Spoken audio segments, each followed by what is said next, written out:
With Irish Show. It's a poison. That doesn't help the stress level. No, don't do it. Get a grip. This stupid video I just showed you. I almost stroked out and died over it. You're watching a different show.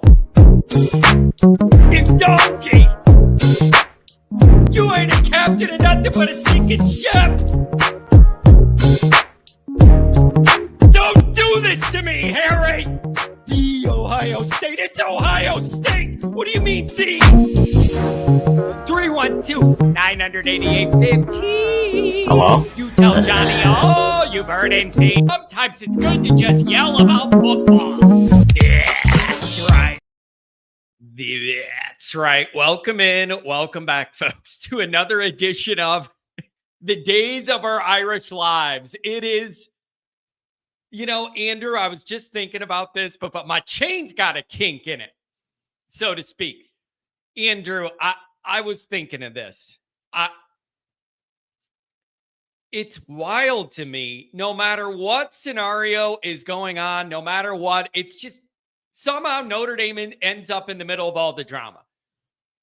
Somehow Notre Dame it's like a lightning rod. Somehow Notre Dame ends up in the middle of all the drama, and here we are again. Always Irish Senior, good morning to you. I am not going to South Bend tomorrow. My parents are, and they would like to see some of the Always Irish people. So I don't know where they're going to be or hanging out or whatever, but Always Irish Senior and my mom are going to be on campus. They'd love to see you guys if you're out tailgating. They're going to hit the bookstore, walk around, do a lot of the Notre Dame stuff we don't get to do when we're hosting a tailgate because there's so many obligations and responsibilities. You really can't go do stuff. So if you want to holler at Always Irish Senior, let me know. It's just wild to me how somehow, some way Notre Dame ends up at the center of all the drama. And here we are again. I'm telling you, it will be good for your mentals to limit the social media stuff. I see it really getting to people spending 7 hours a day on there responding to every Miami person that's crawled out of the Everglades to rip Notre Dame. Like, it's just, you got to pick and choose what to do with your time and what is worth it with this thing. It's just, Notre Dame they just end up in the middle of everything. Nothing is ever just cut and dry with Notre Dame, right? Because of the independence, because you do things so differently, nothing ends up just clear cut with Notre Dame. There's always Notre Dame nuance. There's always, I say it on Patreon all the time, Notre Dame nuance. There's always a subjuice that. Always. So I want to know what you guys think of this final playoff push. Here's the other question of the day. I want to know what your expectations are for these final two games.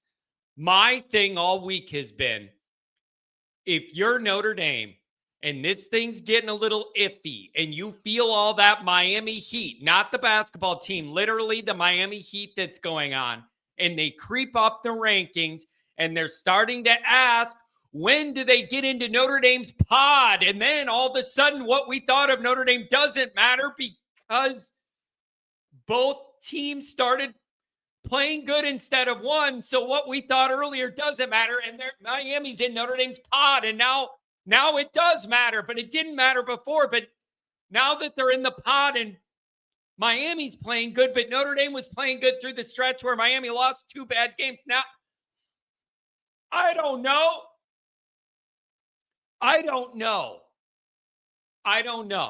But there's just a lot, man. There's just a lot. Notre Dame ends up in the middle of it all. They end up in the middle of it all. It is unbelievable.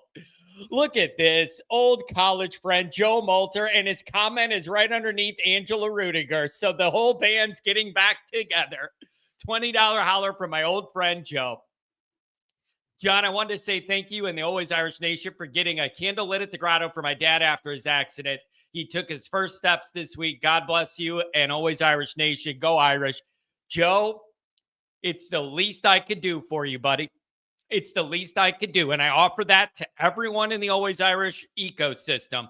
If you need a candle lit at the grotto, you text me or message me, and I'll be able to get it done. And I got people that work on campus every single day, and they can get over there within that day or the next morning if it's at night and get it lit.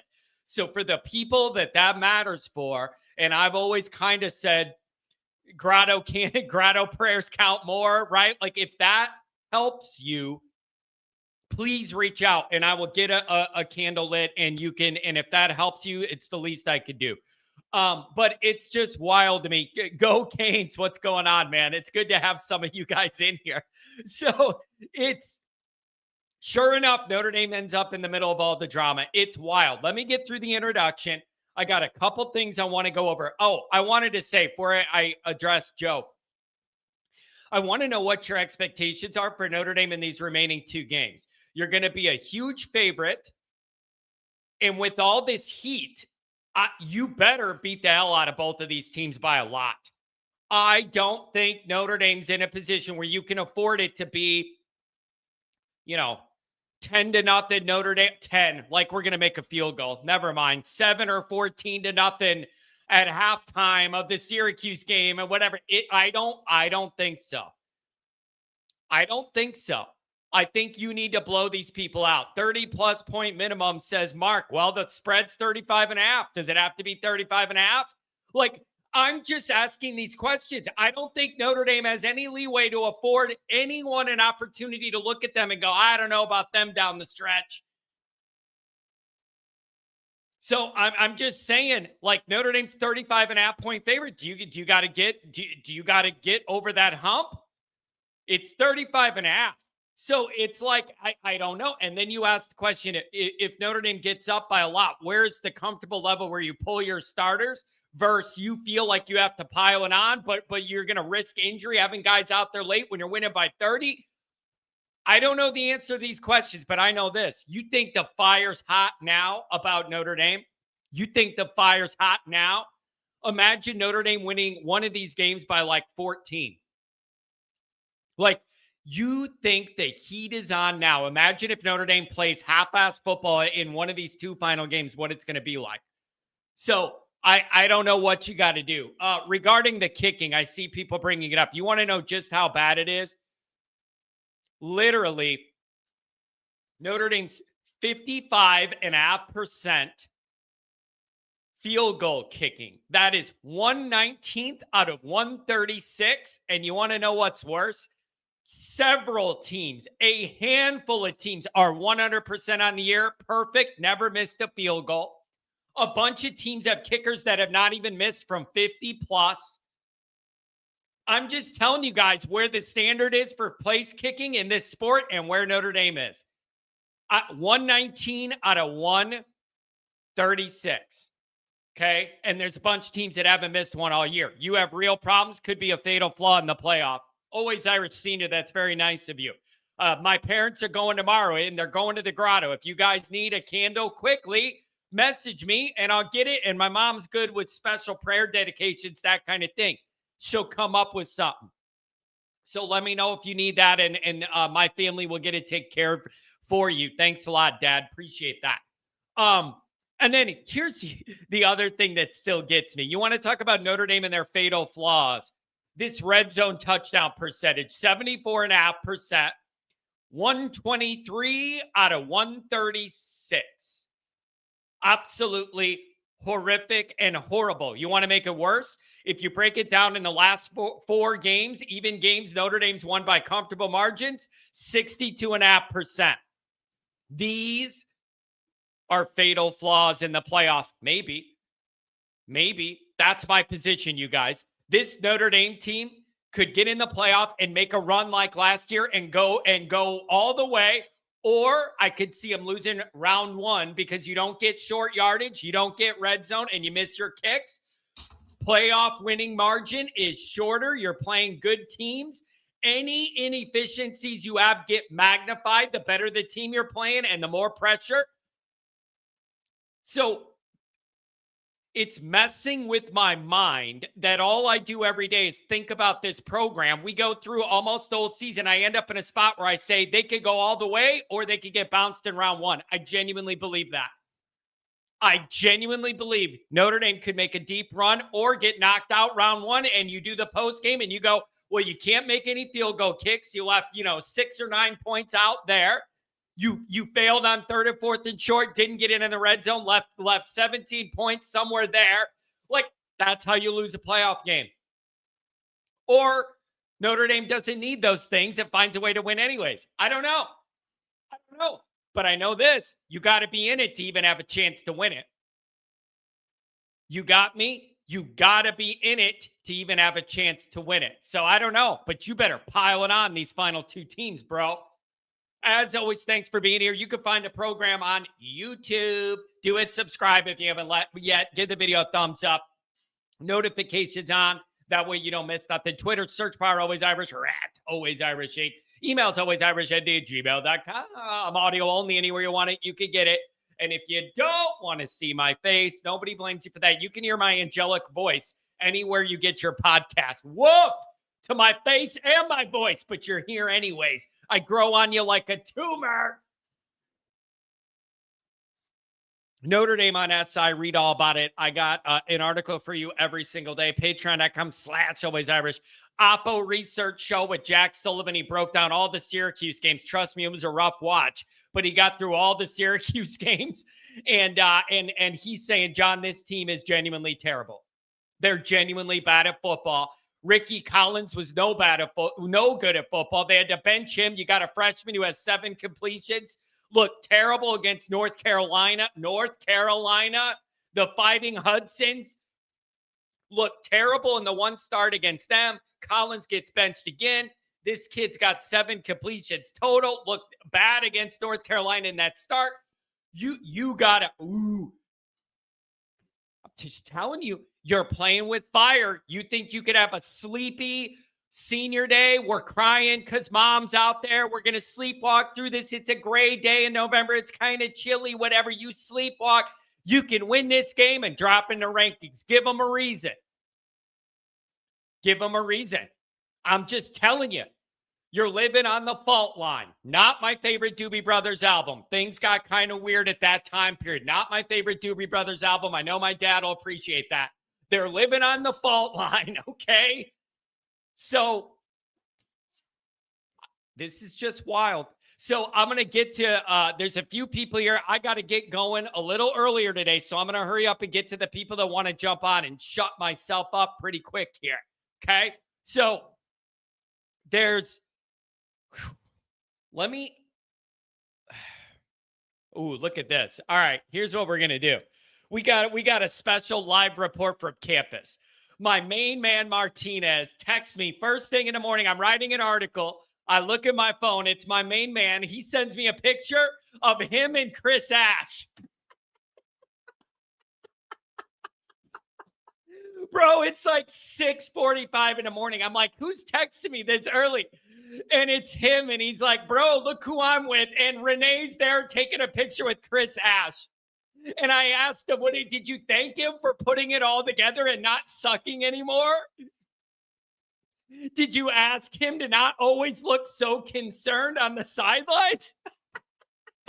It's just a small world that our main man ends up going to campus, and the first guy he runs into at the bookstore is our defensive coordinator. Oh, man. Look at that. Tom says, maybe we need a candle lit for the kickers and a prayer they could kick. At this point, you got to do what you got to do. Have a seance. I don't care what you got to do, but it's unbelievable. It's unbelievable how bad the kicking is. It really is to be Notre Dame. And I understand your starters had injury issues, but that's not an excuse for this level of inefficiency all year. These other guys got to be able to come in and make a kick. Maybe they get a chance against Syracuse, put one between the uprights, gain a little confidence. All right, here is our Always Irish on-campus correspondent, the main man. What's up? Johnny, can you hear me? I got you. Hey, Johnny, Yeah. So this right here is the overflow, man, to see Jeremiah for the comic book. Yeah, man, campus. You thought the first dude was here at like 4:30, man. I get here, I'm walking in at 8 o'clock. But yeah, I woke up. I flew in at 1 a.m. because of the weather. Got up, did my workout, man. Got my hair cut, went and got trimmed up, fresh and so clean. I'm like, yeah, I'm on campus. I'm like, yeah, the first guy was here at 4:30. The tickets are gone. We're in the overflow, bro. I believe it, man. Jeremiah loves the man. I believe it. I'm glad to see the turnout, but I want you to get in there. But I'm glad to see it sold out.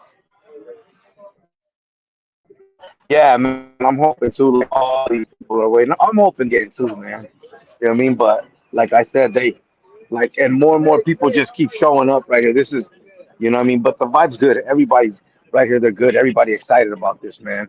So, Hey, you Renee, know what I what mean? did, what It's did gonna you be good. tell I Chris think. Go ahead. Go Ash? ahead. What did you tell Chris Ash in the Oh, bookstore? I said, hey, coach, how you doing? And he's like, cool. Like, I use a few of the dudes that I played with, and he knew me. Yeah. We talk. Hey, man, I told him, hey, good job on the defense. Good job picking up that defense. You know, brother, he's still a professional, man. You know, Yeah. all I am is an asshole. An asshole. You know what an asshole is? An opinion. Everybody has one.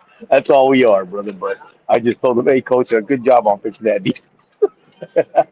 That's good. That's But he good. was Hey, good, hey, bro. Renee, You the connection. go Hey, ahead. the Go ahead. connection's horrible in South Bend. There, I'm gonna let you Okay. go, but thanks Okay. for It is. checking in. It is. Okay, John. We'll see you. Have a good one. Be on your best behavior out there. Dude, I'm telling you, every time you try and use Wi-Fi or your cell phone in South Bend, something goes wrong. I don't know. It's just, I tell the story all the time. But when I get on that toll road and start heading home, right about when I get to the Indiana-Illinois border, all my texts and missed calls come through. Everybody that wants to meet up with me. And then when I'm on my way home, they all come through. It's unbelievable. So, but I just think it's hilarious. Eric and Adam, you're coming up next. I just think it's hilarious how it's just so funny to me how none of the Wi-Fi or anything works there. Certainly looks like Lane Kiffin leaning to LSU. Families getting spotted all over campus. Yeah, it'd be a good hire for LSU. They're talking about if he comes in, bringing Ed Orgeron in to do some recruiting and work with the D line, and it's really interesting. They fired Ed Orgeron. They're going to get done paying his buyout out in December, and then they might rehire him to come work with the defense with Lane Kiffin. And again, I can't make this clear enough. I have never had an issue with LSU football at all. I have never had an issue with LSU football. I thought it was an awesome, unique culture. I never had a problem with it until the BK thing came up. Now that that's over, they're going to be riding their high horse if they get Lane, and they're going to be feeling like they're, whatever. If Lane goes ahead and wins a title at LSU, all that does is furthers how right I was about Brian Kelly. The three guys before Kelly can win a championship and the guy right after him. That doesn't hurt me at all. That reaffirms my stance on Brian Kelly and further proves it. I don't have a problem with LSU. I had a problem with how the LSU ecosystem acted about BK. So I don't know. We'll see what happens. Yeah, Ole Miss, man, that's tough. I've been watching some Ole Miss podcasts, dude. Like, it should be all about their team and trying to do all what they're trying to do. Best season they've ever had at Ole Miss. They're not used to winning stuff.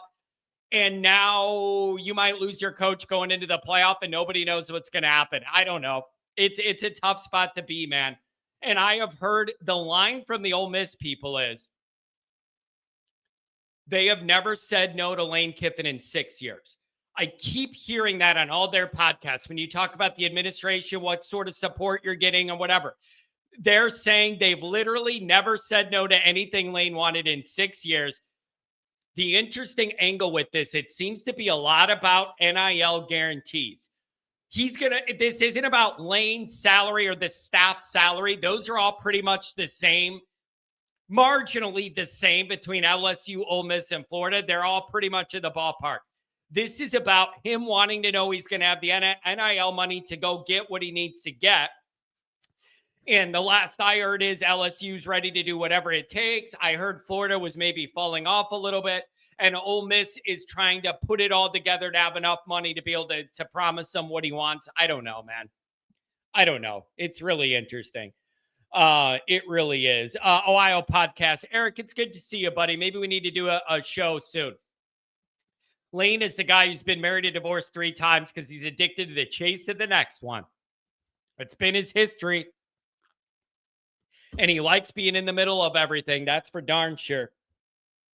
He likes being in the middle of the drama. $10 hour Nikki Dean loves to be heard and seen. Okay, if Miami doesn't make the ACC championship game, will they drop in the rankings? No. Isn't that the argument here? Is that there's going to be some dog team that wins the ACC that isn't going to be Miami?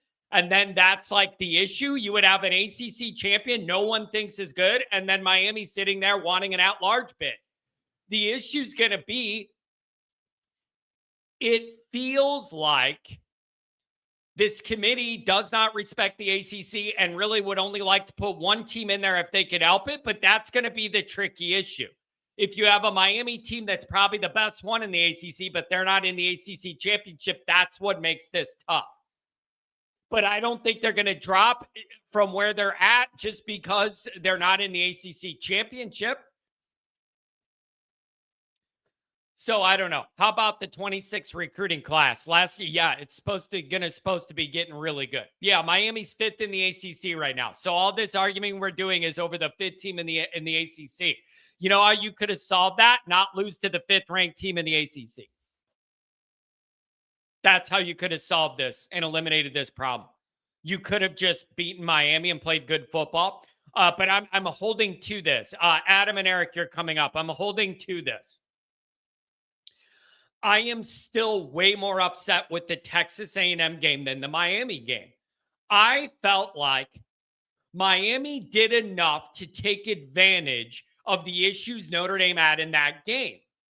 Being the new DC, and apparently we had no idea who could play what and what we needed to run. And knowing you had a new starting quarterback that Notre Dame was going to have to be gentle with to figure out how they want to handle that pressure-packed situation. I felt like Miami handled that well enough to beat Notre Dame at home and collect a great win. The A&M game bothers me. That bothers me way more. You gave up 41 points at home to A&M and played horrific defense, and it was an unacceptable result.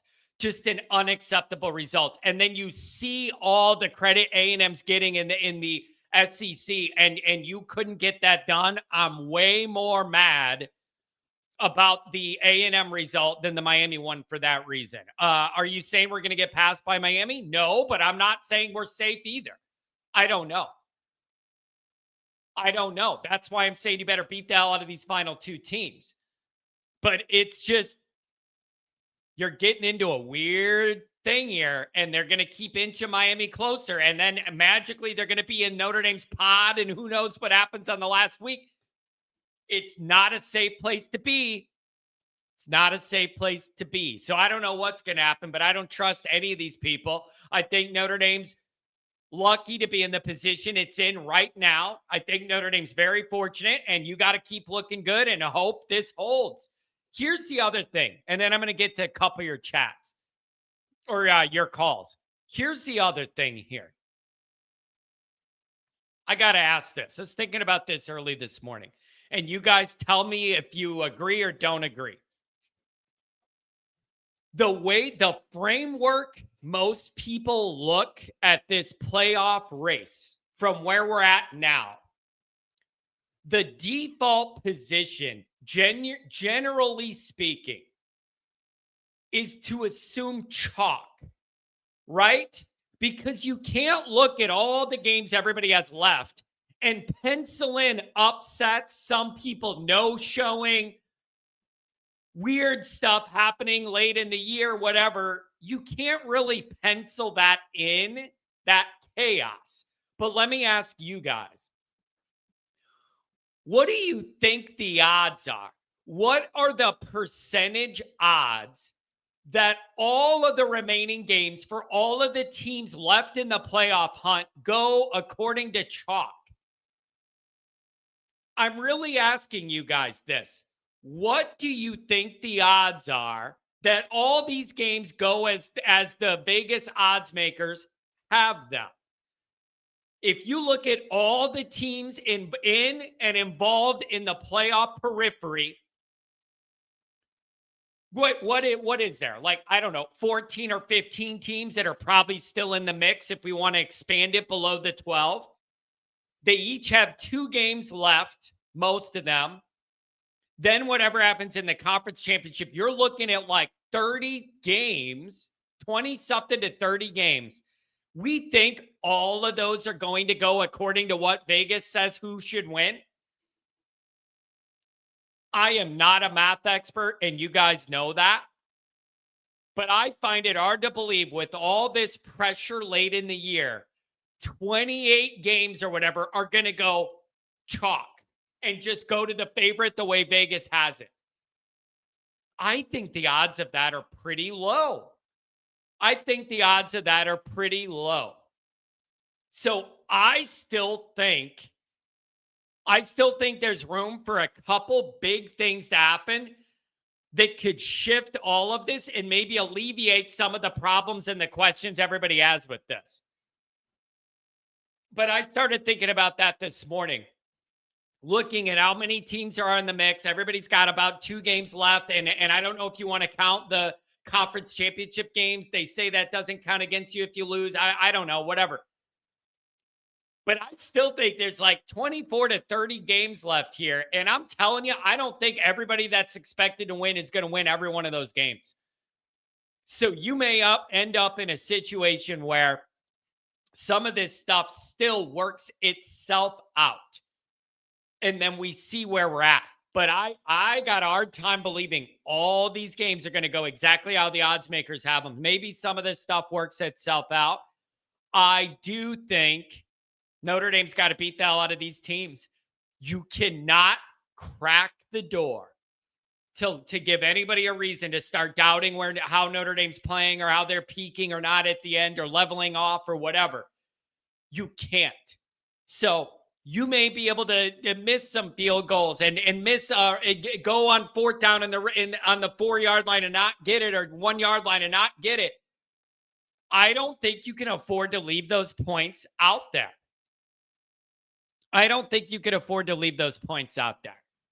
So let's see what some of you guys think. Adam's coming up and Eric's coming up after that. Adam, good morning. Good morning, John. How are we, buddy? I'm just wading through the drama, man. There's a lot going on, Adam. What's on your mind? Oh, what is on my mind? I think, you know what? There's so many different scenarios and things that we've been talking about. And you just brought up a really good point. Like, what happens if, all these teams that are supposed to win, and then you have, let's say, 15, 16 teams that are either undefeated with 1 loss or have 2 losses. And how do you fit that in to really essentially 11 spots, because you have the group of 5 team taking that 12th? And that's where this whole, kind of conundrum turns up, because how do you sit there and differentiate, at least as a fan, who's going to get in if you sit there, but you listen to the college football playoff committee and they're telling you one thing, but then doing another, or not being as transparent. So it's hard to understand like who actually has the edge one way or the other. One thing that I've been doing is I've been looking at like Vegas odds, just straight up like, okay, well, what does Vegas think? Because generally they're a multi-billion-dollar, industry for a reason. And they have it anywhere between minus 2,300 to minus 3,200 that Notre Dame makes the playoffs, meaning they've ran all the scenarios. So you would have to put up $3,200 to win $100 that Notre Dame wins or gets into the playoffs. That's not anything that anybody's doing, right? Adam, so that's pretty good odds. Let me ask you this though.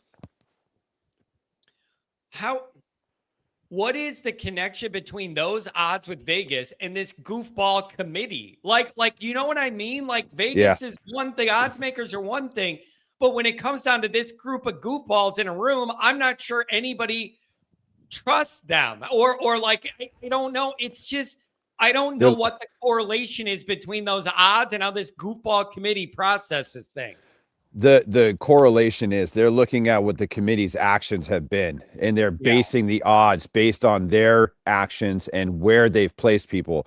We're already having national correspondents talking about how this committee strategically placed Alabama behind Notre Dame strictly for this buffer of the cells that they've been, or the groups or pods that they've been trying to separate. So, meaning that as Miami keeps winning and as Notre Dame keeps winning, there's this buffer of Alabama in between the two of us. Yeah. So they're looking at actions like that. They're looking at the probability of the factor that we're going to smoke, the last two teams that we're going to be playing, and we're going to, beat them handily and get that 10-2 spot. And you also have our athletic director who is part of the committee. So, Yeah. you add all these things together and they go, the odds are very much in your favor to get in. And, as it goes for like Alabama, like if I were not a Notre Dame fan, I'd be like everybody else in the country. I'd be sitting there going, how in the world do you put them behind Notre Dame? Is it strictly off the what is it off of? Is it off the losses? They lost to a Florida State team that really sucks. We lost to a Miami team that's kind of fallen off, but is kind of coming back. But we also lost to Texas A&M, who's number 3 in the country.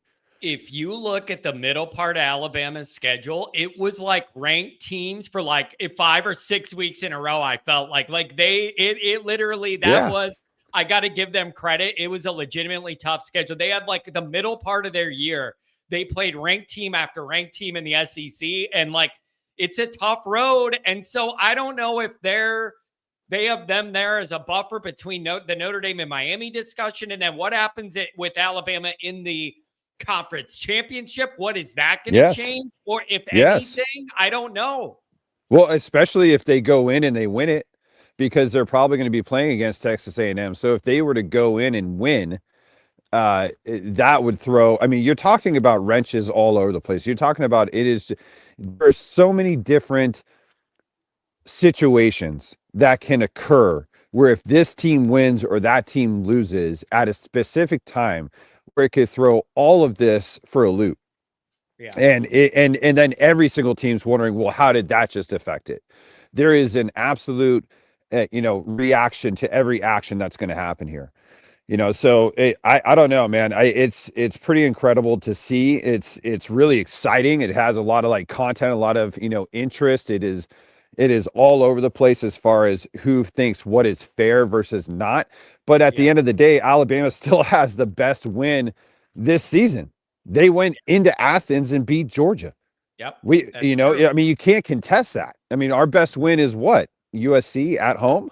So I'm not sitting here saying that we don't deserve it, because I do think that we are one of the 12 best teams, hands down. However, I can understand why there's so much, uproar on the other end. Yeah. But, hey, it's good to be a Notre Dame fan right now, regardless, right? Yeah. Well, it's just, man, it's just a lot of anxiety, and it's just frustrating how you ended up here, because you just felt like Notre Dame didn't put its best feet forward in the first 2 games, and it's really unfortunate, but they were in this year and they all count. And if they come back to burn you, there's some tough lessons Notre Dame's got to learn. I want to ask if you agree with me on these 2 things. Number one is, I still think some chaos could happen. I do not believe every single team expected to win all their remaining games is going to chalk it up and do it. It wouldn't surprise me if something goofy happens and things get shaken up. Do you agree with that? Or do you think we're at the end of the road and the teams are going to take care of business they need to? I wouldn't be surprised to see something else happen that messes up these rankings. I wouldn't be surprised at all. You watch Missouri, Oklahoma, and you watch Oklahoma that just had the best win, and now they're riding high, and they're going to go play Missouri.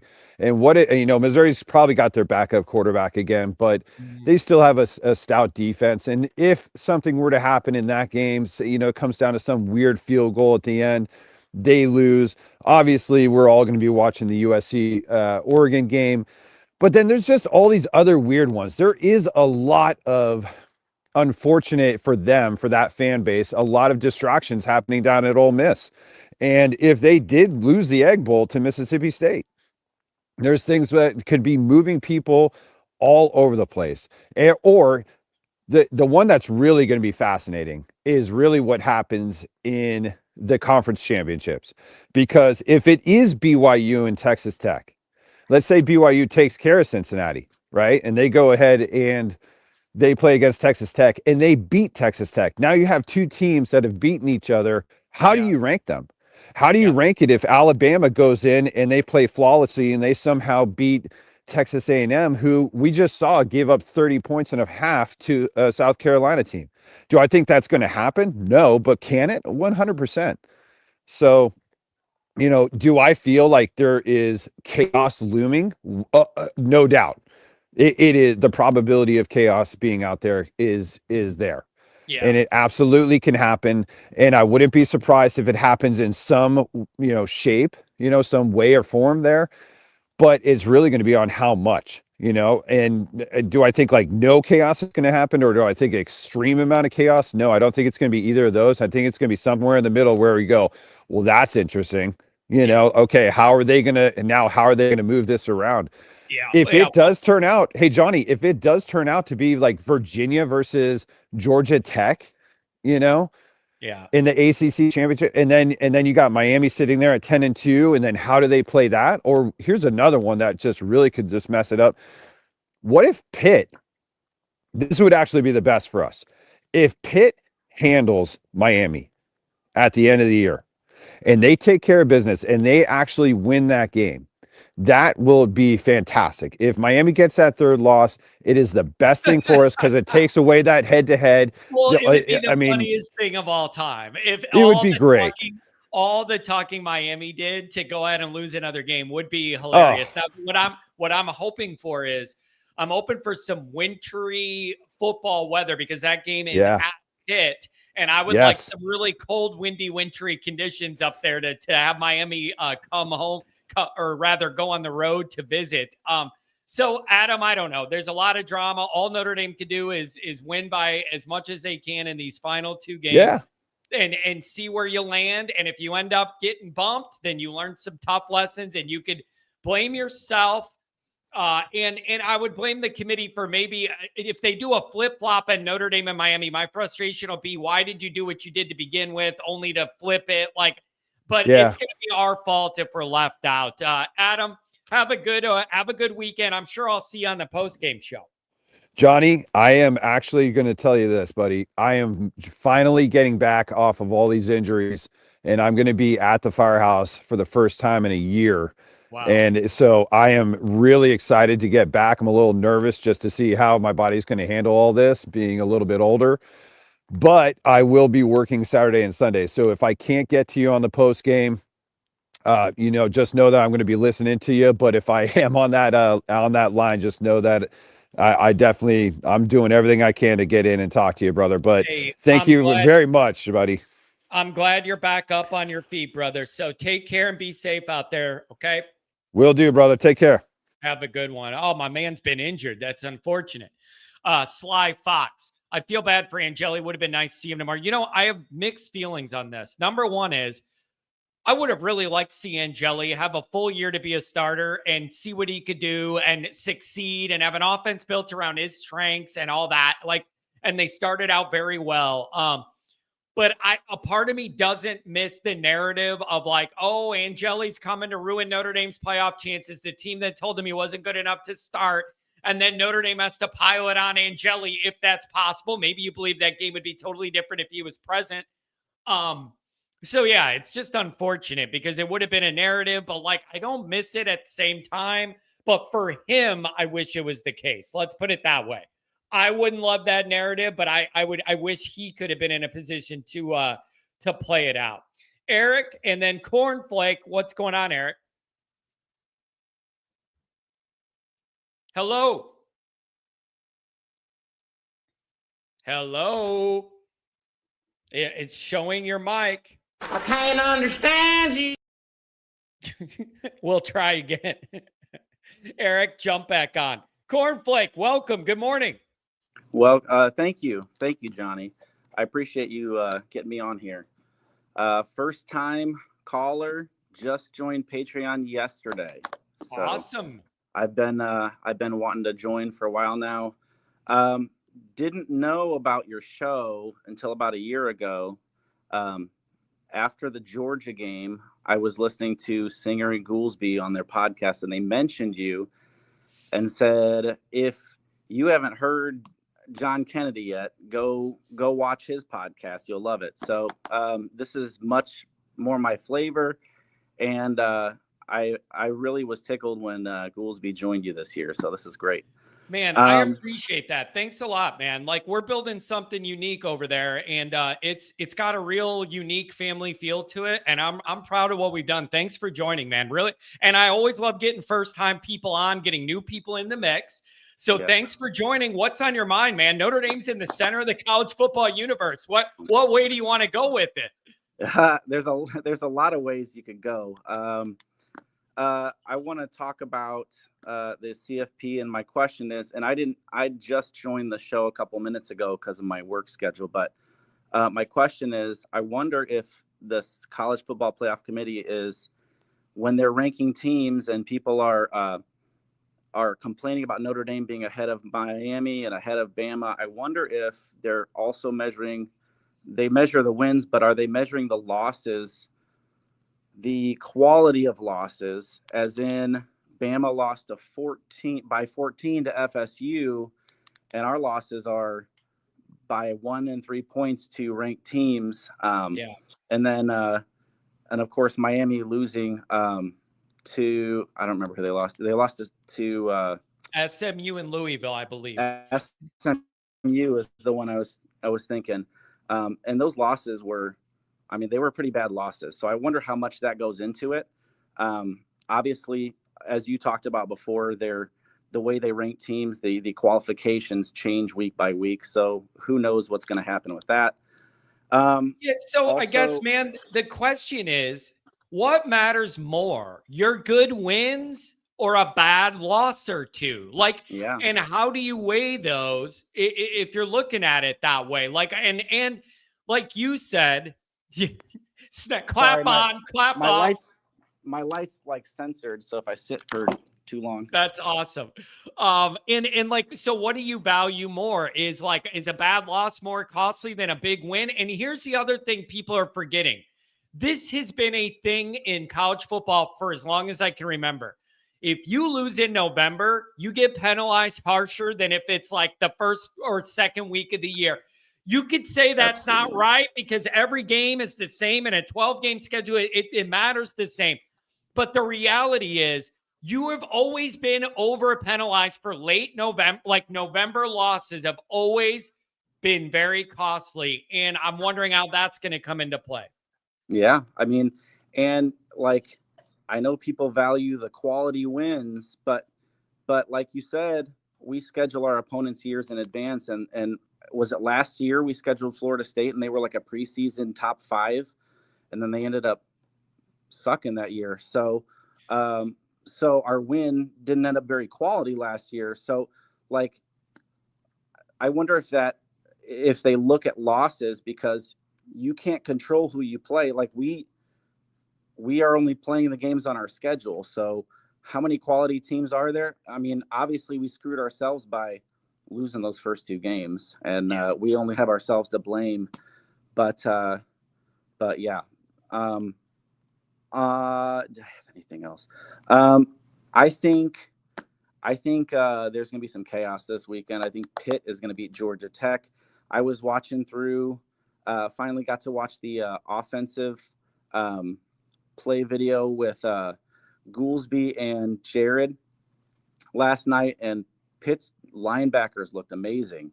They were small, but they were quick and strong, and they were giving us fits all day. So I think they're going to put something up on Georgia Tech this weekend. Ooh, yeah. I just have a hard time believing all of these remaining games are going to go according to plan for everyone. And so maybe everybody's freaking out. And in the end, maybe it'll break down to where everybody really deserves it, gets in, or thinks, I don't know. It's just, does the Miami thing make you nervous, how they're creeping up on us? And they were like, it was a little confusing what the committee guy said. He's like, well, right now we're not really comparing them, but if they end up in Notre Dame's pod, then suddenly head-to-head matters. So what's your comfort and confidence level with Notre Dame where Miami is comparatively?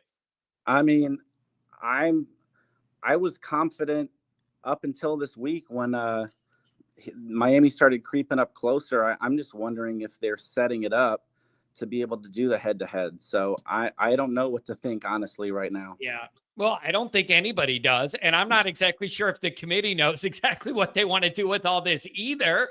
So, and the problem everyone has is the committee gets to get up there and give any reasoning or rationale for anything they do and what they're leaning on to make their decisions. Then the next week they could come out and lean on totally different data and have a different reason of what they did. And it's just not consistent. That's been a problem with the committee forever, is it's one reason one week for one team and the next week it's a different metric. And it's just hard to know what you're going to get because there's not consistency. Yeah, it's pretty incredible. I don't know what's going to happen at all. So the only thing we can do is do what we can do. Like, we can control what we can control, and that's beating the next two teams. And hopefully these next 2 weeks, we get some of those O-line players back, like Shrouth. I don't know if we're going to get Jagasaw, but is Rubio on his way back? I don't know. You know what? You would like to think so, but there was a lot more damage done to that arm than I think people wanted to realize. But that's another good thought is, man, if Notre Dame gets into this thing, they could get some guys back and actually end up in the playoff healthier than they've been most of this 10-game win streak. Yeah. You could have a lot going for you. You could have a lot going for you. You could get a lot healthier. Yeah, that would be amazing. But that's pretty much all I had.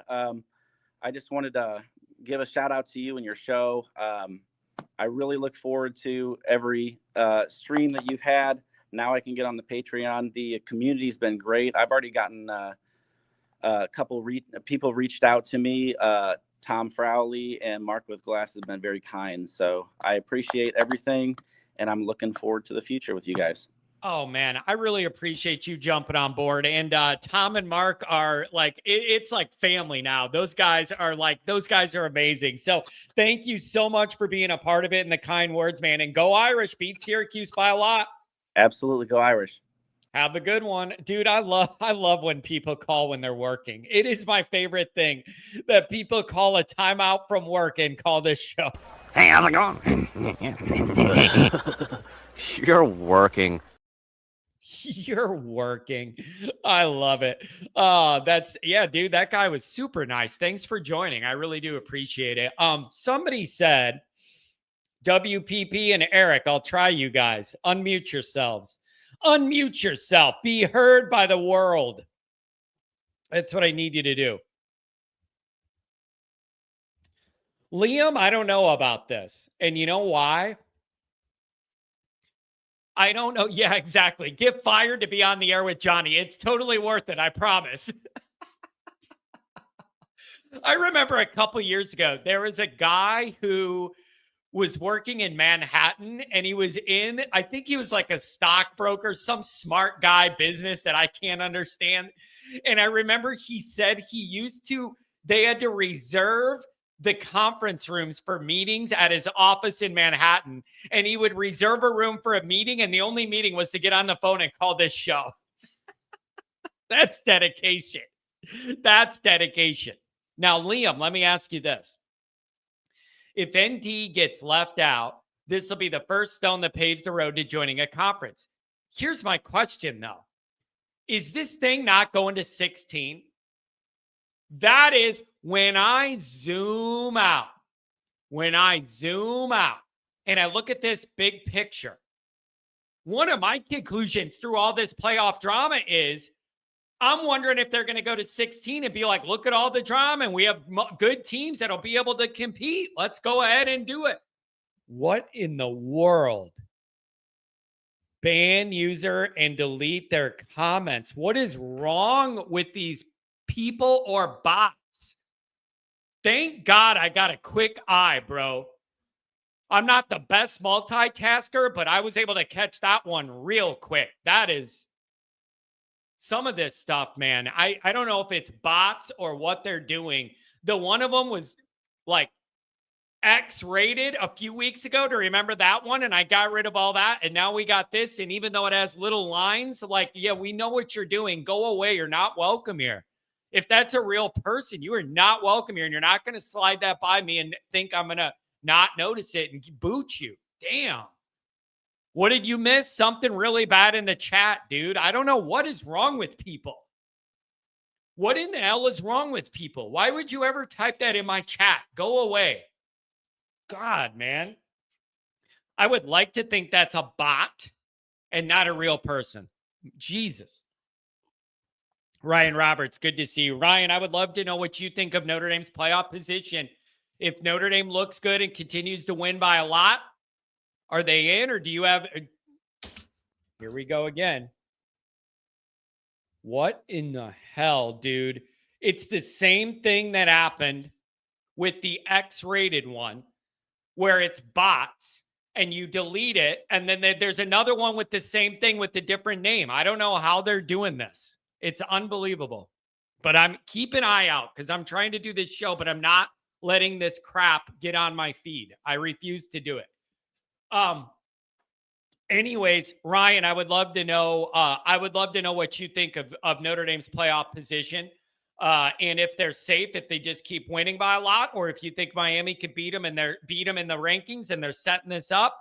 Or I'm still maintaining, you guys, if you add all the teams up that are in the playoff race, you have like 24 to 30 games left, and they're not all going to go chalky. They're just not. They're not all going to go chalky. I know that. Like, they're just not. Dude. I guess I'm just going to sit here all day and delete this stuff off my feed. I'll sit here until the show ends and just delete it 1 second later if that's what I have to do. Unbelievable. Last week it was X-rated. Now it's all this stuff. I don't understand what's going on here. Don't understand what's going on and how these bot things get set up. Man. John, honest question. Does Ash end up with an extension? Look at the current coaching. He could be in demand. Yeah, there you go. All of this drama with Chris Ash. He finally gets the defense to the Notre Dame level, giving up 14.5 points a game throughout the winning streak. And then he leaves right after we all come. It's the most Notre Dame-iest thing of all time. It all comes full circle. Right when everybody believes in Ash, then he leaves. That would be the most Notre Dame-iest thing of all time. It'd be the most Notre Dame-iest thing of all time. So I don't know. And then here's the other part of this. A WPP, I'm coming to you. Eric, if you want to unmute as well. Ryan, join if you want. Here's the link. Here's the other thing. I want to know your guys' honest answer about this. From the Notre Dame perspective, which most of you live by, who's right in this argument with the ACC openly lobbying against one of their contractual partners that does a lot for the conference financially, and all the other sports teams are in the conference full time, except for what, hockey or something? Who's right in this debate? I don't have a clear answer. Notre Dame is a contractual partner with the ACC, helps them build profile, all those other sports, helps bring in all this money and all this stuff by playing Notre Dame and having them linked to the ACC. Now the ACC is publicly lobbying against one of its contracted partners. Who is right and wrong in that debate? Should ACC just sit this one out? Or do they have a point? Because in football, we're not fully in the ACC and they're going to go for their people. But man, Notre Dame does a lot of good. Notre Dame does a lot of good for the ACC, makes them a lot of money. And I'm seeing them lobby against one of their contractual partners. So I'm just wondering who's right and wrong here. Does the ACC have a point? Or what? The ACC gets no money from ND when ND makes a playoff. Yeah, but what about everything else? What about everything else? What about all those other sports? The raising in the profile, all the butts in seats Notre Dame draws to all these ACC games where otherwise 15 people would have been there, but Notre Dame's playing there. So it fills up. So I don't know. So I don't know what you guys think is right or wrong there. So I don't know. It's amazing. No, Notre Dame basketball does not draw, but I don't know what you're trying to say, Pat, that Notre Dame doesn't help the ACC in profile at all. They put butts in seats. All those other sports benefit from having Notre Dame in them. They don't get the playoff money, but there is a benefit to even the partial arrangement Notre Dame has raising the ACC's profile. The ACC is down in the dumps. It's not a good conference. It's lost momentum. It's in a bad TV deal. They don't get top talent. Notre Dame does a lot of good for them. So maybe you think it's fair that they dump on us. I don't know. I'm not taking a side on that one. I'm asking you guys what you think because I see both sides of it. If you're Bavacqua, do you call up the ACC guy and go, hey, come on, man, we're contracted partners, and this is what you're doing to us? Why don't you just chill out, let it happen? I don't know. Or maybe you think they're right to defend their full members. I don't know the answer. I'm fine either way. I really am. I understand everything I say comes with the Notre Dame tint. Everybody understands that. So I don't know. And here's the other thing. This is kind of sad. Then we'll go to WPP and Eric. This is kind of sad to me. You're at the most exciting part of the year. All these games matter. Everybody's in a national play, Notre Dame tilt, TILT. But that's close. You got to watch it. You're at this part of the year where every game matters and it's crunch time and all this stuff for everybody, right? And it's so exciting. I didn't hear really anybody talk about any of these football games all week. I have not heard anybody talk about any of these big games all week. It's all about Notre Dame's spot in the playoff and who's getting screwed and what's right or wrong or whatever. I'm not hearing anyone talk about, you know what I'm excited for? To see these teams play November football. I'm not hearing any of it. That's one downside to this is it all gets distracted. I'm excited for tomorrow because at least for a few hours on Twitter, people will talk about the actual football games. But that is kind of a downside of this. When people don't agree with the rankings, you're never going to have everybody agree fully. But when there's this amount of disagreement on the rankings, it's just not about the games. And I just think that's kind of unfortunate. Yeah, not bad for irrelevant Notre Dame, I would say. Eric, what's up? We got the audio fixed?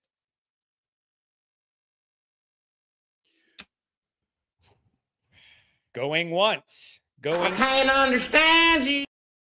I can't understand you. Oh, are you there, Eric? Okay, you're gone. WPP, welcome. Hey, John, can you hear me? Yeah, good morning. Does it sound any better than prior calls or no? Yeah, a little better. Yeah, I had the IT guy here helping me. Probably not a good use of company resources, but it is what it is. What do you make of this? What do you make of all of this, WPP?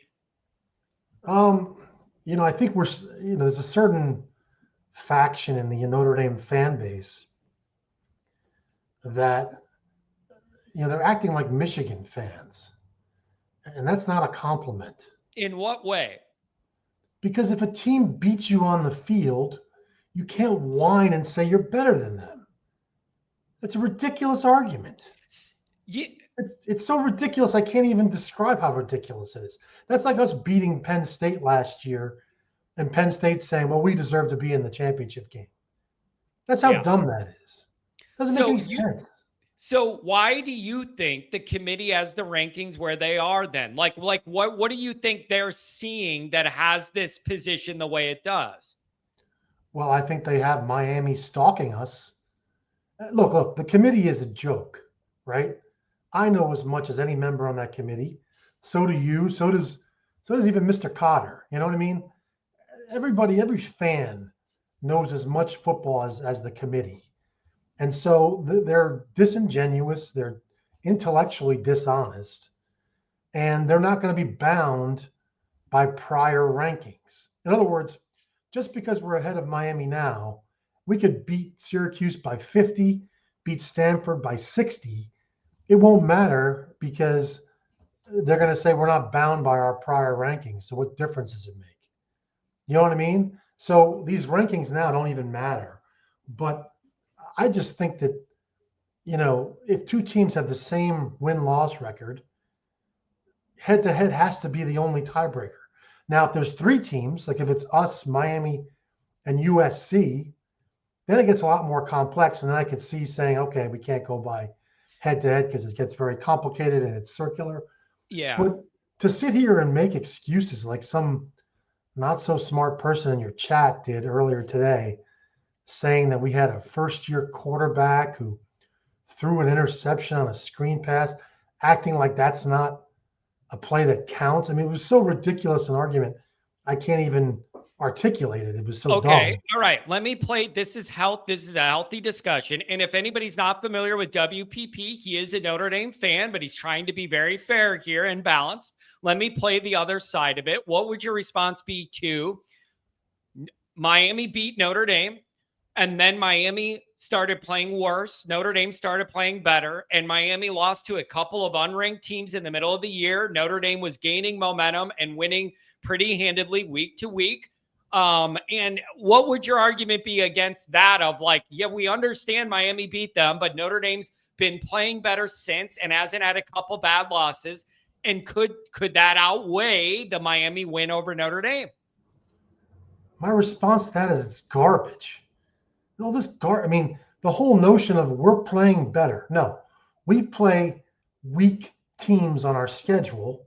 We play Purdue. We play Arkansas, Boise State, Navy. They're all weak garbage teams, John. All of them. So for us to say we're playing better, no. We're playing weaker teams. And so it's all subjective. What's not subjective, what's not a matter of opinion, is that we played Miami and they won the game. I don't like it. I hate it worse than anybody, believe me. But that's the fact. Yeah. And so this whole thing that even though we lost the game, we're actually better is such Michigan garbage. It's what Michigan fans have done for decades. I like how you're going after Michigan on this. And you know what it kind of reminds me of, WPP? When you like debate a game with someone on Twitter or something, they'll always be like, well, if you just take out those three big plays, we would have won. It would have been different. I'm like, well, that's the point. You can't remove the big game-changing plays and then look at what would have happened because those plays change the game. But every time we beat somebody in a close game, it's like, well, if these three things happened different, it would have been different. Well, yeah, no kidding, because those are the plays that win or lose games. Yeah, of course. It's a ridiculous argument. It should be discounted immediately.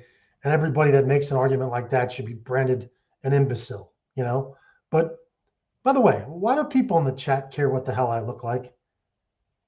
A part of it is the running joke that I always say of show us your face from the famous skit from the Chappelle show. I don't know if they want to see your face. I think it's a part of the bit where they go, show us your face. We want to see your face. John, I've been calling in this show for about a year and a half, and never once have I said to myself, I wonder what that guy looks like. Never once.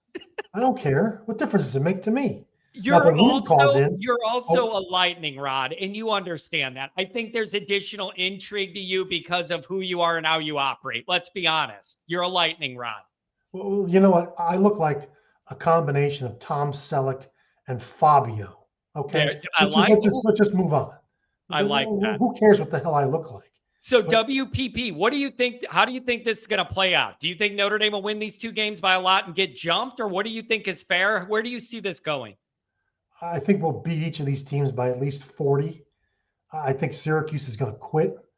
I think Stanford is terrible, and these are all ACC teams other than Miami are really just all the same. They're all garbage teams, John. All of them. Miami dumped a lot of money in the NIL. They put out a good team this year. I still think it's a very good team. And if we went out and they went out, I'm just hoping there's room for both of us Yeah. and we get a rematch, because believe me, I need us to beat Miami. You don't understand what I've gone through the last 2 months having lost that Miami game. I mean, it's not pleasant. So I'm hoping that there's room for both. Maybe I'm naive to think that. I don't know. Yeah, But I but do wouldn't know that be this. that I'm would not be going a to sit here very and that would go be a ahead. pretty just outcome. You could reward Notre Dame for the 10-game winning streak, and you could also reward Miami for that win. Like, if it shakes out where both could get in, then that's a way to make most people happy, at least. No, my attitude also is, who the hell is Alabama? I'm tired of these teams resting on their laurels. Alabama hasn't been a dominant team in 2-3 seasons now. I mean, I'm sick of that reputation carrying them. They just lost a game to a pretty good, not great Oklahoma team. And they dumped a game to an FSU team that has turned out to be not very good. So why is Alabama even in the mix? If their name wasn't Alabama, they'd be ranked 18th. The argument would be that they have a lot of ranked wins in a tough conference. That would be the argument. All right. Well, then I could take pot shots at 4 or 5 teams, that are in. But the point is, I just can't stand people who say that head-to-head doesn't matter when it's the only thing that does matter.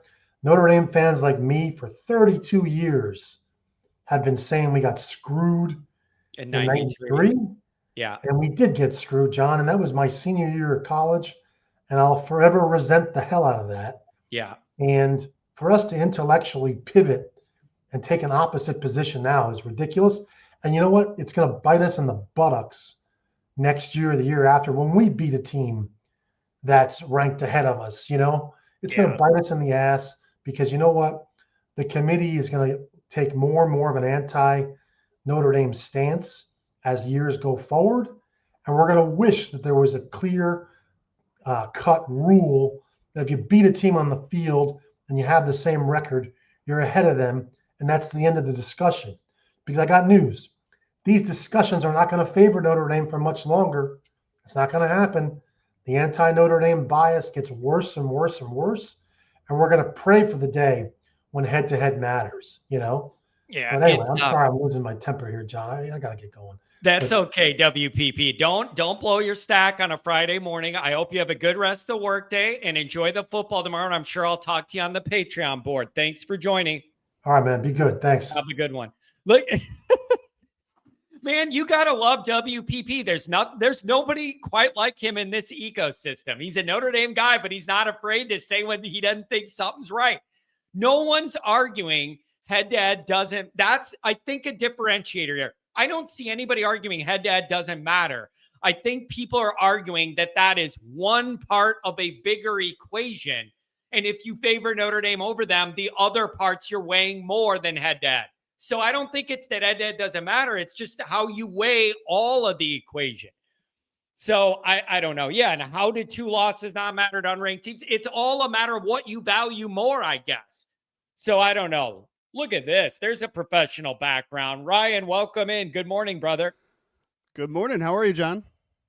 Dude, I'm doing great. I opened the show, Ryan, by saying, true Notre Dame, man. You're in the middle of all the drama all the time. It's just, there's always something. And now here Notre Dame is. The absolute talk of the whole college football playoff now is Notre Dame. I would love to know what you make of all of this. The remaining 2 games, the playoff hunt, Notre Dame versus Miami, wherever you want to start. Yeah, I mean, unfortunately for the content right now, I keep wanting to write things about Syracuse, but nobody gives a shit. You know what I mean? Which is kind of unfortunate, but everyone just wants to talk about the playoffs, which I understand, obviously, right? Like when you're talking about Syracuse and Stanford, your last 2 games, Notre Dame should win and they should win handily. And I do think they're going to win handedly. And because I think that at the end of the day, that's what it comes down to first and foremost in this conversation is Notre Dame controls their own destiny. And I know some people would argue against that because, what if X and Y and Z happen? But if Notre Dame wins their last 2 games and they do it in the fashion that I think they're going to do it, I think that they're going to win. They're going to make the playoffs. And I don't think that it's much of a conversation point for the committee because right, wrong, or indifference, whatever side on the coin that you are there, John, like the committee values Notre Dame. They do, obviously. And I think it's important that there's a couple coaches that are on that committee that clearly do value Notre Dame in a very high regard, which I think is essential for this push here down the stretch. And, you know, the Notre Dame Miami conversation is very interesting, obviously, for the head-to-head aspect. But when in the initial rankings that we saw, the committee made their point of this is where we see Notre Dame, this is where we see Miami. And there was a clear distinction there, right? Like there's a clear buffer there between the two. So I do think Notre Dame's going to win their final 2 games.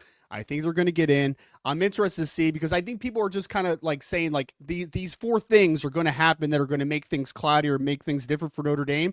But it's college football, man. There's going to be chaos. Like I hate to tell everybody out there, there's going to be an upset or 2 down the stretch here that it's going to completely change. I mean, what if, just hypotheticals here, what if Oregon loses this weekend to USC? That helps Notre Dame in a massive way. What if, and I think this one's a little bit more of a stretch, but what if Missouri pulls off the upset this weekend as well? Like there's a couple things that could happen potentially, and if Oklahoma loses and Oregon loses, I think Notre Dame's going to be sitting very pretty where they are, but ultimately I think as long as they win their last 2 games, they're going to be in. So do you think Miami ends up, if they look good and win out, they just maybe end up right outside the cut line? Or is there going to be wiggle room where maybe you could reward both teams for a fairly good year and different roads to arrive at the same conclusion? And I think that would make a lot of people feel a lot better if both made it, but I don't know. That ACC, man, it feels like the committee does not value it. They want to have a 1-bid league, but Miami's there and they're not going to be in the conference championship. I think the ACC has an issue here the committee's trying to navigate.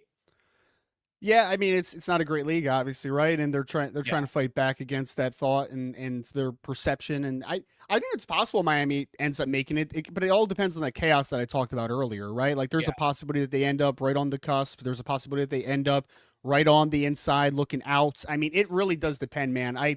That's why I said this on Twitter the other day, and I know that some people hate this perspective that I have, but I'm just not the type that's going to argue about playoff rankings right now. Like I'm not. I am going to react to the final whistle and the final playoff ranking. I know it's not fun for people that want to have the debate and want to go back and forth and do all that type of stuff. I understand that I am being like the old man at the party in that type of conversation, but like things are going to change so much. It's like when I write a mock draft, and I just put on a mock draft today in November, and people are like, that's not how it's going to go. No shit. So much stuff is going to change from here until then, right? Like let's have a conversation when the day finally gets there. So I'm just kind of sitting back and just watching. Again, as long as Notre Dame and under Marcus Freeman, they've had no issues on senior day being able to put out really nice outings. So I don't think that they'll have any problem with Syracuse. I think Stanford's one of those like really annoying teams where like they could hang around for like a quarter and a half, and Notre Dame fans would just kind of be pulling their hair out for a little bit. But if you're awake,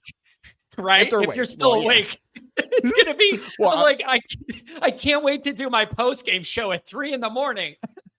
Well, I already told A to Z that I'm not doing a post game show that night, man. I'm sorry, but my right now I have a 2-year-old that refuses to sleep past 4 o'clock in the morning. So like I am not having a post game show after the Stanford game. So hate to break it there, but it's wild. It's interesting, and so I'm with you though, man. I was thinking about it this morning. When you look at all the teams in the periphery or included in the bracket now, and they each have a couple or 3 games left.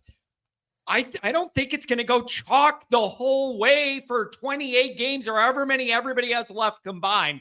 Something's going to crack loose. But like you said, Ryan, you have this responsibility with A to Z. Like, I'm going to write these Syracuse pregame articles, what matchups, what Notre Dame. You and I both know how the content game goes. No one cares. They want your thumbnail to be Notre Dame causes CFP drama. No one wants to hear about the Angeli-less bowl. That's the saddest part is that if Angeli was the quarterback and Syracuse probably be sitting somewhere about 500, maybe they'd be, one game over 500, somewhere in that ballpark. Because Angeli was actually playing really well for Syracuse. But unfortunately, that was the only storyline that we could really cling on to, right? Is that like, is Steve Angeli in his I don't know what you call it, reunion back in South Bend? Like, is this a revenge game type of conversation? And unfortunately, that storyline doesn't exist. I was actually at the Clemson game live there when he tore his Achilles, so I was really sad to see it kind of in person, especially because I mean I think most Notre Dame fans have a lot of respect for Steve Angeli and what he did for the Notre Dame's program, and I think he did it the right way. You know what I mean? So unfortunately, yeah man, it's Joseph Filardi, the freshman walk-on lacrosse player. 7 completions, baby. 7 completions. 7 out of 21. 7 out of 21. 7 out of 21. And he is somehow a better option than Ricky Collins, who has thrown 10 interceptions in like 180 attempts or something like that. Like, it's just. I like Fran Brown as a coach too, but man, that team is beat up. They are battered, and when they don't have a competent quarterback, they are a really bad football team. Yeah, they are struggling to score points. They're averaging 11.5 points per game in the big losing streak since Angeli went down. Ryan, when you're looking at, I want Notre Dame to keep them in the single digits. I'm sorry, they average 11.5 in the 6 game. Like, you can't be giving them short fields and make this look better than it needs to be. Like, I'm being greedy. I would like you to keep them in single digits. I think it's realistic, and I'm being greedy when I say that that's my expectation. Well, I predicted 42-7, but I felt like that was a very it was a very just like passive me putting that number out there, because I was looking at like the over under on the game and what the point spread was, and I was trying to be fair, because I could have predicted like 56-0, and I don't think that's like outlandish, right? Like you can't 42-6. I had 42-6, so I was right there with you when I logged my prediction, like trying to be fair. And also, Ryan, if you're a guy that's into this, if that spread's 35.5, you would be right there and barely covering it with that score, 42-6. It's just hard to imagine Syracuse putting up much of a fight, right? I mean, one, you're in Notre Dame Stadium, you're on senior day, there's gonna be a lot of juice in that stadium. But then two, John, like, here's a question for you. I know you've looked at the Syracuse roster and some of the numbers, I'm sure. What is Syracuse good at? Yeah, it's a struggle. It's a real struggle. And I think defensively, you could argue maybe they've like improved a tiny bit, but they're really young on defense. They got some guy, like, it's a real struggle. They're just not real good. And if you think the Flames are eyed now, beat this team, but don't look impressive, and just wait and see what Twitter looks like then. Oh my gosh. Yeah. I will be doing a post-game show for that one, and I do not want to get into that post-game show grumpy. Like, I just don't want that to happen, man. It should be and again, like, based on the results we've gotten from Marcus Freeman teams on senior day over his tenure so far, I'm not worried about it, man. Like, I'm really not. I saw Filardi play against North Carolina in that loss Syracuse had a few weeks ago. I would be shocked if they moved the ball very much. Like, I would be shocked if they got past midfield more than once or twice. Like, they don't run the ball well. The O-line's not good. They don't run the ball well. Like, they have issues.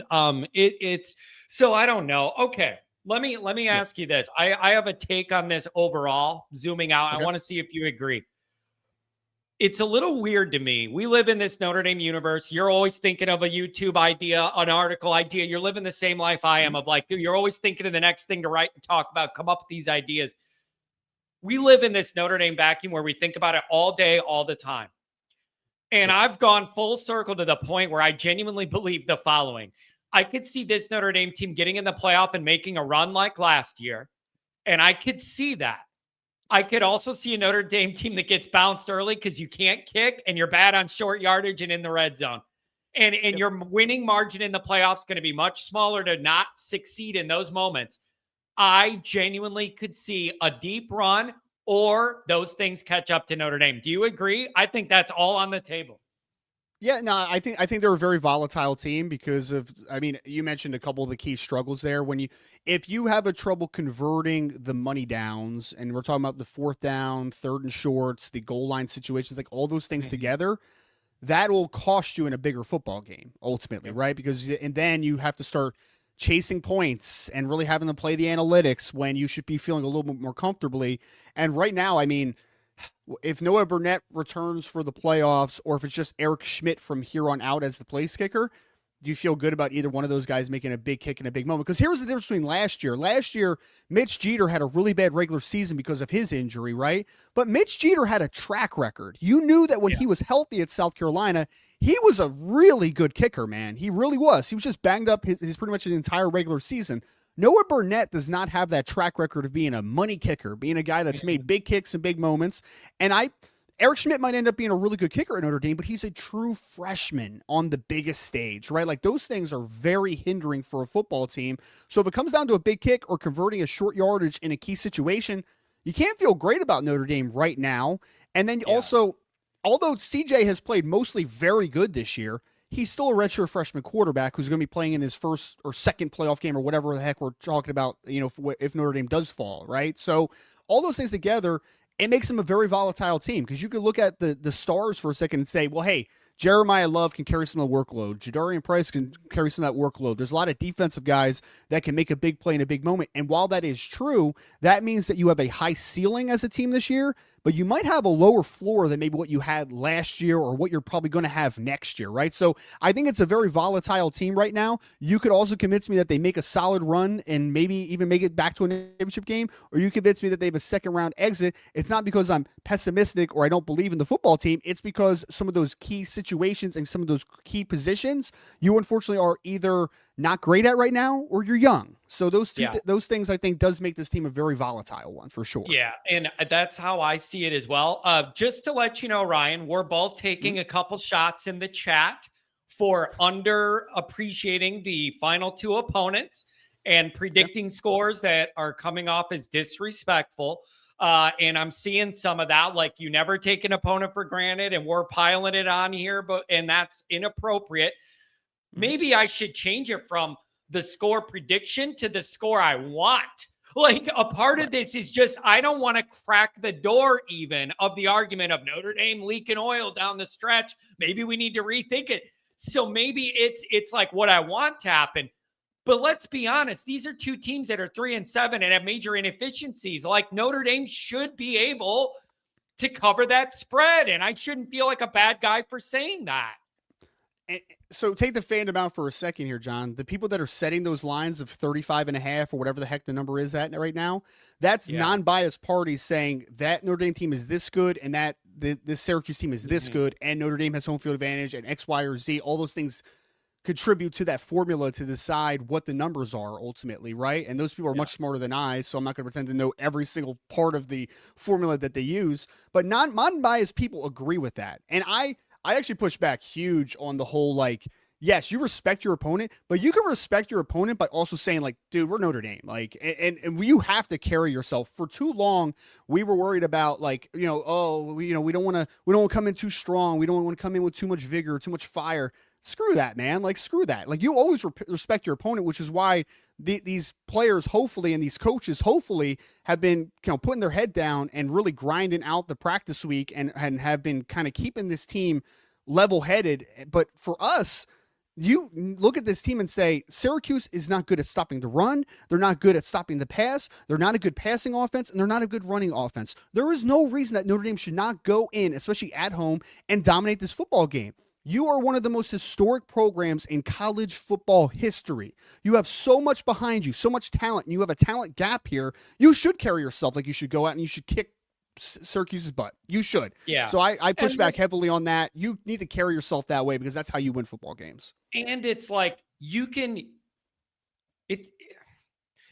have respect for an opponent, but feel confident in your side as well at the same time, right? Like that's not inherently disrespectful. And then Kent, our resident Ohio State fan, says, John and Ryan, keep this attitude up when it's Ohio State. If it was Ohio State, our take would be it's the best program going in the country and they deserve respect. I wouldn't have the same angle. It's not like every game I come on here and say Notre Dame should win 48-0. If we faced Ohio State, there would be a different level of respect. Come on. You're being difficult just to be difficult. You're changing the context of the situation, right? Like you can want to go and kick Ohio State's butt and still respect them. You could do the same thing with Syracuse. The outcome prediction is different because there are different football teams, right? Like, do you think if Notre Dame had to play Ohio State in the playoffs, do you think any player on that football team is going to say before the game, I respect them and I also think we're going to lose? Like, no, dude, that's not how you play. That's how you become a passive football team. No, you say they're a very good football team And although it's untrue, the coaches this week are trying to ingrain it in them that like, hey, Syracuse is a better team than you think, right? Like, look at this statistic here that maybe not enough people are talking about, and they're trying to find these little numbers and these little minute details that convince these players that they are a really good football team. Against Ohio State, you don't have to convince them that much. Like, you just say like, hey, Caden McDonald's really good. Sonny Styles is really good. Arvell Reese is really good. Jeremiah Smith is an alien. Like, you don't have to convince yourself of that. So all that's going to happen there is that there's mutual respect on both sides, but you still want to kick their butt, dude. Like, you don't want to go out there and just play passively against an Ohio State and accept that, like, hey, they're better than us. Like, that's dumb. That's stupid. That's not competitiveness. And I am a big fan of being competitive and having kind of that a little bit of competitive anxiety in those types of football games. I like that. Yep, I like that. He's just trying to get us stirred up. And I do appreciate having some fans of other teams that are here every day. It does mix it up a little bit. I think that makes for a healthy ecosystem. Ryan, before I let you carry on with your day, thanks for joining. Absolutely. Let's talk a little bit about recruiting for Notre Dame. You know, you're in the middle of all this playoff stuff and all of this. In the backdrop, Notre Dame's got a lot of momentum and doing some good things. And that's another reason making the playoff, regardless of how it goes, would be such a big deal for Notre Dame to show that consistency back-to-back years with all the major program changes, back-to-back years in the playoff, showing that you're at that level, even with these changes you had to deal with. I feel like it's paying off in recruiting. More talent's coming. Is there any updates you could give us on 26 or 27? Yeah, I mean, the only thing that you should look out for 26, and it's kind of a constant conversation here, is Matt Sig, who's the safety out of Pennsylvania, it still is committed to Penn State technically, but he is kind of looking around. And Penn State, Pittsburgh, Indiana have been schools that he's all taken deep looks at. He's actually going down to Virginia Tech this weekend, obviously now with James Franklin taking over that gig, so it's going to be interesting to see if he finds a home in Blacksburg, if it's a place that he really likes. I think Notre Dame has a really good chance at Matt Sig if he wants to come and he doesn't want to go with James Franklin. I think that they have a pretty good chance there. 27, man, there's a lot of names, obviously. Like, I mean, obviously everyone's going to want to talk about like Kimon Spell, who's the really talented running back. You want to talk about Quentin Burrell, the wide receiver. The number one question we already got. The number one question was already about Spell. Yep. Yeah. Well, and I'll go right there then for ND Matt, since he asked in the chat. Kimon Spell, I think Notre Dame has a great chance at right now. Like, a great chance. He is, and after his visit a few weeks ago when he came into town, I mean, Notre Dame was his clear leader coming out, and I still think that they are the quote-unquote leader for him. And he, of course, he's the 2027 Pennsylvania running back, 5-star, was formerly committed at Penn State. Because, John, what happens with Spell is considering Notre Dame heavily before James Franklin got fired because of his relationship with Jawan Sider, right? Like, he has a good opinion of him and the program, and he was going to take that visit to Notre Dame even before James Franklin was fired. Obviously, James Franklin getting fired expedites that a little bit and put you in an even better situation. He decommits from Penn State. I think that Notre Dame's in a good spot with Kimon Spell, but here's the one thing to kind of consider with Spell is that he's a Pennsylvania kid that was committed to Penn State and committed relatively early in the process. I don't think that he's going to necessarily quote unquote rush this process now. Like, he gets basically a second chance at the recruiting process. I think if James Franklin was stayed put and they were playing good football, I don't think he ever even really considers too much of decommitting and going elsewhere. I mean, he's a Pennsylvania kid again, right? Like, there's a draw to going to play for the Nittany Lions, but with the situation they're in and everything, I do think Notre Dame has a really good chance, but they do need to just kind of keep plugging away and stay patient here because he's going to take some more visits, but I think as long as they're patient, they will have a very good chance at the 5-star running back in the end. Man, that's a good synopsis. Andrew Gilmore, can you ask Ryan about what he thinks about Craig most probably coming back next year? Does that mean Trouth is gone? It's rumored Craig will move to guard. Anything on that shuffle? I think it depends on a couple different factors, Andrew. I've liked a lot of what I've seen from Joe Otting at center so far in Craig's absence. One, I think it depends on, first and foremost, how does Otting look down the stretch of the season? Because that will give you a great indication if, one, he is your center moving forward, or if Ashton Craig comes back and he's going to fight with Joe Otting for that starting job at center. I think there's some context there, or maybe you think about what you're going to do with Otting next year, potentially. So I think first it's about what happens with Otting down the stretch. After that, I think it really, like the Trouth thing's interesting, because Trouth has, in NFL circles, at least the last time I've talked, he's got solid grades. I mean, like we're talking about like 4th round-ish grades, which, you know, you can give or take around at times. Is that good enough for Billy to leave that 5th year on the table and say, like, I'm good with being the number 107th pick overall? Or does he say, if I have a fully healthy season next year, maybe I'm a top 100 pick, and obviously the guarantee money pops up a little bit and maybe you're in a better situation overall for the long term? So I really think it depends on, 1, what Otting looks like, 2, when does Schrouth get back? And what does he look like for the rest of the season to continue hopefully helping his draft stock or potentially hurting it depending on how things go?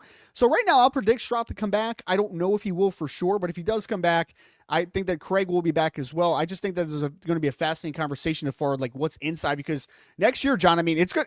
Dude, it could be a really, really crowded offensive line room next year because obviously Knapp will be back.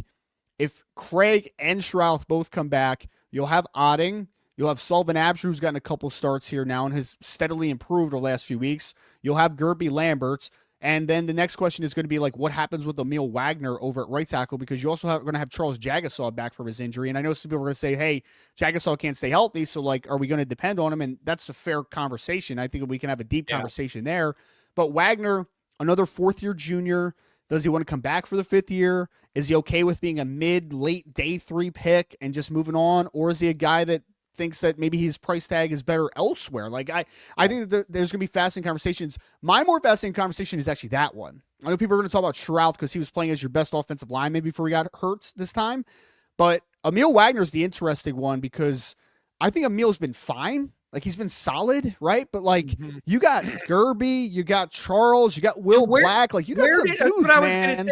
Where does Will Black fit into this with all of the credentials he had coming in and that big frame and everything and how polished they said he was? Technically, he's going to be in the mix. And then the other thing is, you no longer have the ability to stack O-line and D-line depth like you used to, because guys that aren't going to play are going to take NIL money and go to Indiana and start for them and make a bunch of money, right? Or like whatever. So you don't have the depth you used to be able to build on these both lines. And then when you have injuries, you end up exposed a little bit. And I think everyone's experiencing that around the country. Guys that don't think they're going to start are going to take a deal and go somewhere else. So I don't know how they navigate all this, but you have some good options. And it's a very interesting conversation behind the scenes with these coaches, right? Because the one thing you love about Marcus Freeman is that Marcus Freeman's very honest with these players, man. I mean, some coaches would have just like prolonged the Steve Angeli thing, and hopefully they can get him like past the window, and then they keep him for the year as a backup to have like that type of thing, right? Same thing with Coach Coogan Freeman and these guys too, and Pendleton. Yep. Was very honest with Rocco, was very honest with Sam, was very honest with Pat. Absolutely. So he's an honest guy. So I don't think he's going to tell Emil, for instance, right, just for this hypothetical, I don't think he's going to tell Emil like, hey, you're the starter next year. Yeah. With that, if there is going to be competition, right? And with those young guys you have, because that doesn't even count like Matty Augustine, who the staff thinks very highly of from like people that I've talked to, right? So you have offensive linemen that are young, that have multi-years of eligibility. And again, it's all due respect to Emil Wagner, who's a solid football player. But at some point, like, you have to say, hey, solid's cool, but like, can we be better than that, right? So there's going to be a little bit of a logjam in offensive line that's going to be really fascinating next year. Yeah. Andrew, this is another good question. Is Minchie viewed as a power 4 quarterback starter if he hit the portal? What is the ceiling there or the perspective on him in the limited action everybody's seen? I mean, he should be, man. I know it's a lot of mop-up duty and stuff the last couple of years, but every time Kenny comes into the game, he pops, man. Like, the ball pops off his hand. He's a good athlete. He can move. Like, I think that he's a very talented kid. Unfortunately, he was just in a really heated battle and against a really talented other quarterback, and they ended up rolling with CJ.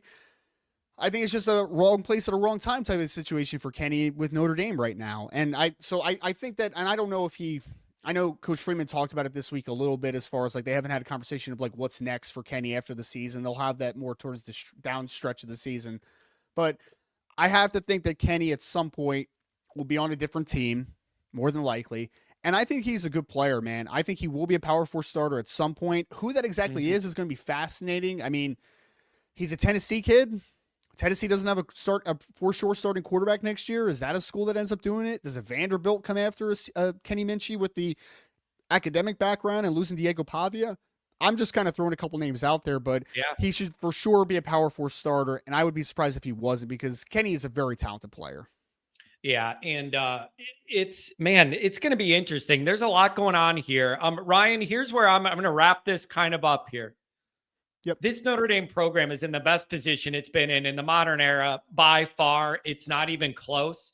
They have adapted to the NIL and the transfer portal better than I thought maybe they would, given how we're structured, and they are serious about being serious about football in the modern era. This program is really, really in a good spot, and it's getting better. You got to get this thing over the hump, man. Like you're about to be in Freeman's winning window here to get this thing across the finish line. Do you agree? They're not perfect, but this is as close as they've been to getting over the hump in my cognizant lifetime.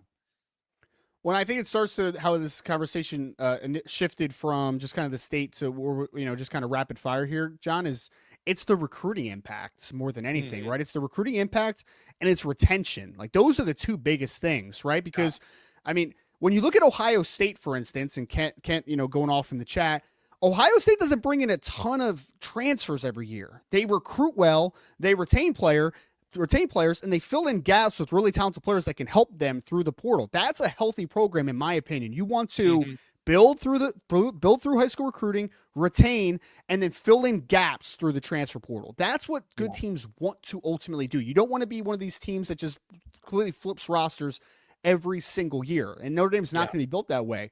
No, right now, Notre Dame had players, and we've seen it this past portal cycle. We saw it the previous portal cycle. There's players, John, that don't want to leave here.